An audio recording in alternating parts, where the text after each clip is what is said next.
Kamu di sini masih suka menyesali masa lalu juga nggak? I mean, masa lalu tuh nggak pernah bisa dirubah kan. Hal yang bisa kamu lakuin itu cuma nerima keadaan, terus belajar dari situ.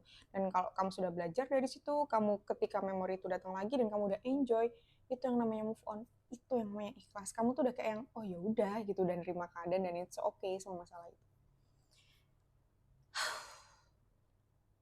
Pertanyaanku sekarang, kamu udah di fase itu belum? Banyak aku temuin orang tuh udah kayak enggak, aku udah ikhlas, aku udah move on, tapi pas memori itu datang lagi ternyata dia nggak siap, akhirnya self harm, akhirnya mabok, akhirnya ngerasa nggak cukup sama dirinya sendiri. Itu banyak banget, apalagi dunia dewasa itu complicated sekali, karena dewasa ya, terutama di usia 20-an, awal-awal 20-an, itu tuh kan transisi teenager ke dewasa. Itu tuh gimana ya, kita tuh seolah-olah dipaksa dewasa sama waktu.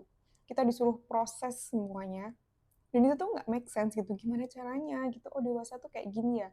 Dan nanti makin kamu gede, kamu makin sadar sama keberadaan dirimu sendiri, sama orang tuamu juga.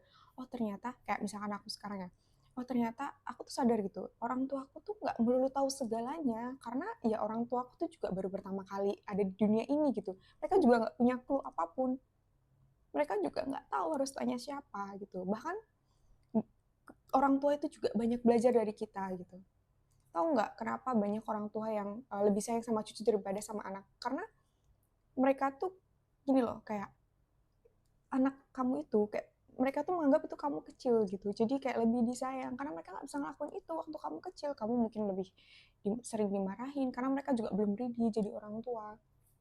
Dan masih banyak lagi hal-hal yang mereka nggak ngerti gimana cara jadi orang tua yang terbaik.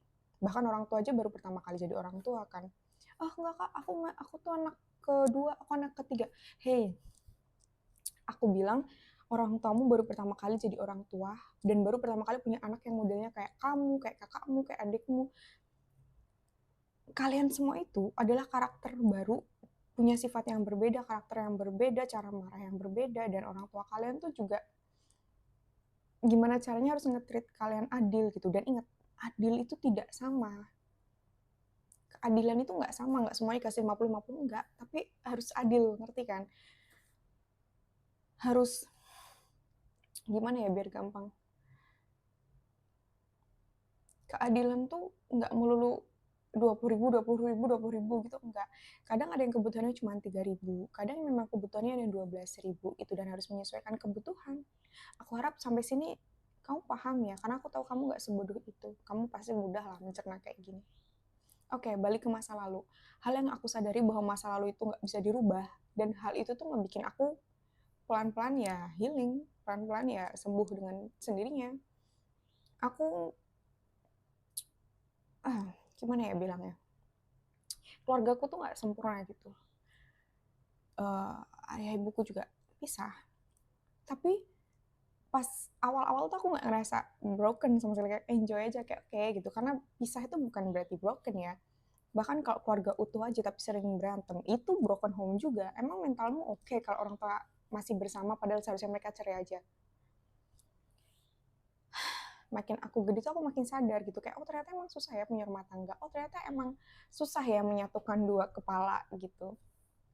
Oh mungkin itu juga awal mula kenapa harus ada kepala rumah tangga dan ibu rumah tangga, karena kepala rumah tangga tuh harus memikirkan ide, dan akhirnya jadi patriarki. Dan I don't know, I don't want to talk about patriarki yet.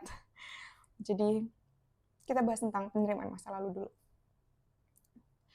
Intinya ketika kamu sudah menerima masa lalu, pelan-pelan pasti kamu juga heal gitu, akan sembuh. Dan prosesnya memang ya nggak sebentar, nggak instan gitu loh.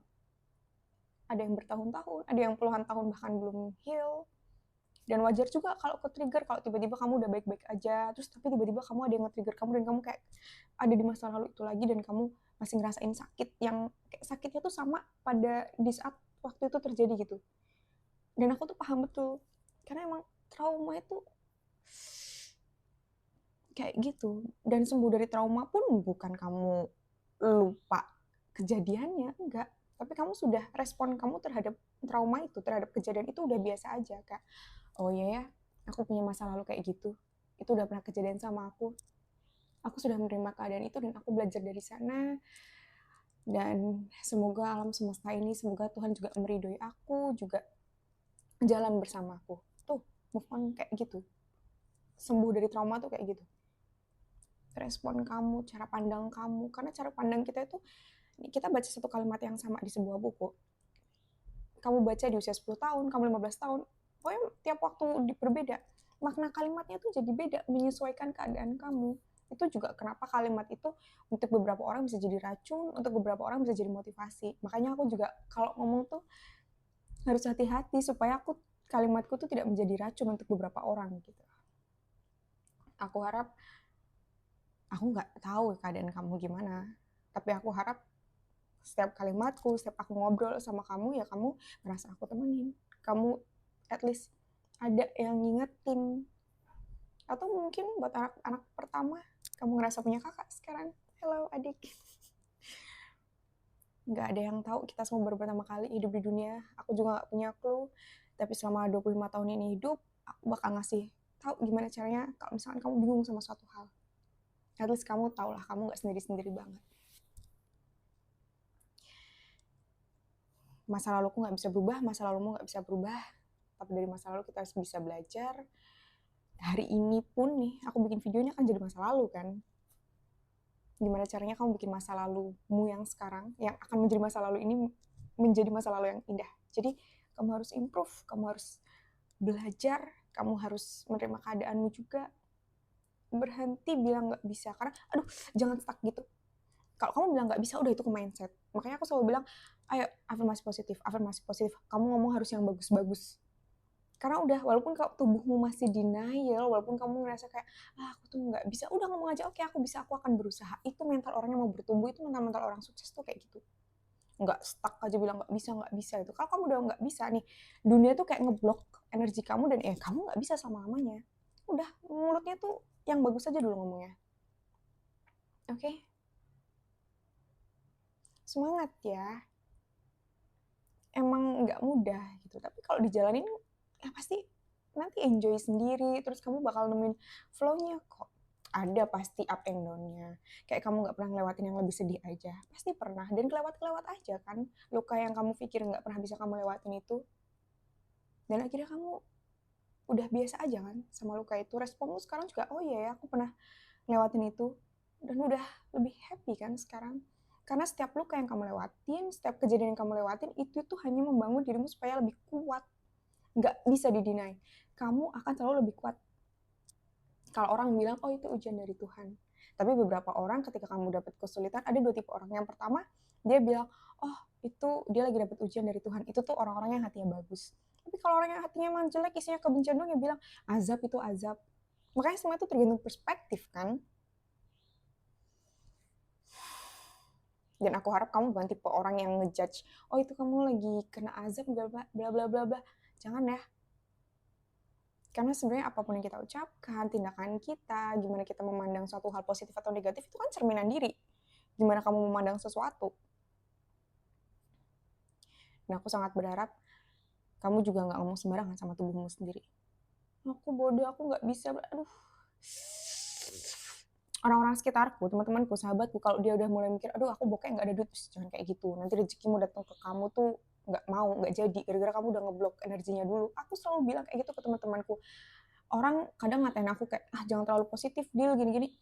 Kalau nggak ada energi positif, ya kan, mereka, teman-temanku tuh kita bisa terlalu negatif. Jadi aku harus kayak, kalau ada teman-temanku lagi mulai negatif, aku ya yang ngangkat mereka supaya lebih positif pemikirannya. Aku nggak bisa di samping kamu, tapi seenggaknya aku bikin video ini dan aku ngobrol sama kamu, dan kamu at least di mindset kamu, oke, kata Kadila aku ngomongnya harus yang positif gitu. Karena dari mindset dulu nih, kalau pola pikir sudah berubah dan kamu mulai afirmasi, aku bisa, atau aku cantik, dia kan ngomong terus kan, ini itu akan jadi sebuah tindakan karena kamu ngomongin terus. Nah kalau sudah jadi tindakan, akan ada yang namanya hasil, mau gagal, mau enggak, tapi akan selalu ada hasil. Sebelum ada hasil, ada proses, dan masa sih di setiap proses itu kamu nggak belajar sesuatu, apa nggak kebangetan kamu kayak gitu. Pasti kamu belajar sesuatu, dan pasti nih di dalam proses itu, kamu akan belajar sesuatu, dan nggak cuma belajar sesuatu, kamu akan belajar hal baru yang kayak mungkin kamu bisa nemuin hobi baru, relasi baru, atau Kamu jadi tahu, oh ternyata kapasitas aku dalam belajar itu, aku bisa belajar ini, B, C, D, banyak hal. Paham ya sampai sini? Kebangetan nih kalau nggak paham. Aku ngomongnya udah pelan-pelan.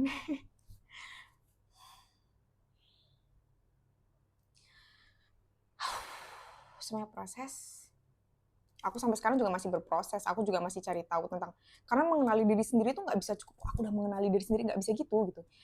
Penerimaan diri, aku menerima diriku sendiri. Aku tidak insecure gitu. Tapi kalau rasa insecure dalam diriku tuh benar-benar hilang 100%, nanti aku nggak belajar juga. Aku perlu rasa insecure itu supaya aku belajar juga gitu. Dan aku harap kamu gitu juga. Tapi aku punya pemandangan yang sudah berbeda. Oke, aku insecure dan aku belajar. Aku ngeliat influencer ini, oh bagus, oke, aku termotivasi. Bukan aku mau ngalahin dia, tapi kayak, oh aku mau belajar kayak dia keren banget. Tergantung gimana cara pandangnya. Ya,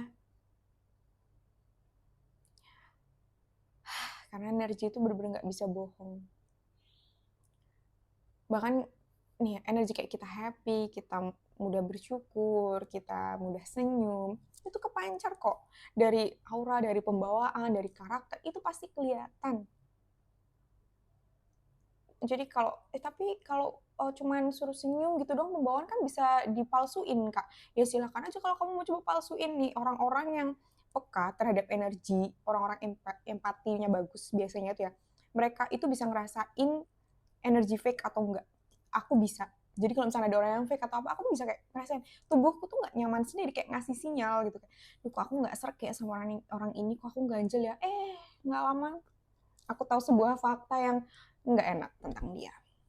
Bukan kalau tentang dianya sih aku nggak masalah ya, entah biasa dia either ngomongin aku di belakang atau kalau nggak mungkin dia ngelakuin hal yang bisa ngerugiin aku, pasti tuh ada reasonnya gitu ya. Dan itu tuh pasti aku nggak tahu ya, tapi Tuhan tuh kayak nunjukin aja, oh pantesan aku ganjel kayak gitu. Tapi kayak ya udah, manusia belajar, jangan sampai uh, aku ngerasain suatu masalah dulu terus aku baru belajar gitu ya. Aku harap aku cukup belajar dari masalah orang lain aja gitu. Aku nggak mau ngerasain semua pedih-pedih yang ada di dunia ini sih, karena aku juga belum tentu sanggup. Kayak orang-orang yang punya ujian hebat itu keren banget dan mereka bisa sabar. Hebat, kuat banget. Oke, ini udah terlalu panjang ya obrolannya. Tapi intinya aku mau bilang, masa lalu itu diterima. Terus kamu harus belajar dari situ. Itu nggak pernah bisa dirubah. Yang bisa kamu lakuin adalah supaya kamu tidak melakukan kesalahan yang sama. Dan masalah kamu nyesel ketika kamu melakukan sebuah kesalahan, kamu juga harus paham itu sudah tidak bisa kamu rubah sama sekali. Dan kalau kamu masih nyesel di situ, kalau kamu masih punya energi untuk menyesal, tandanya kamu punya energi juga untuk improve diri kamu sendiri. Kamu punya banyak energi, itu tandanya kamu masih punya energi untuk belajar. Jangan buang-buang waktu ya. Yaudah, semangat. Dadah.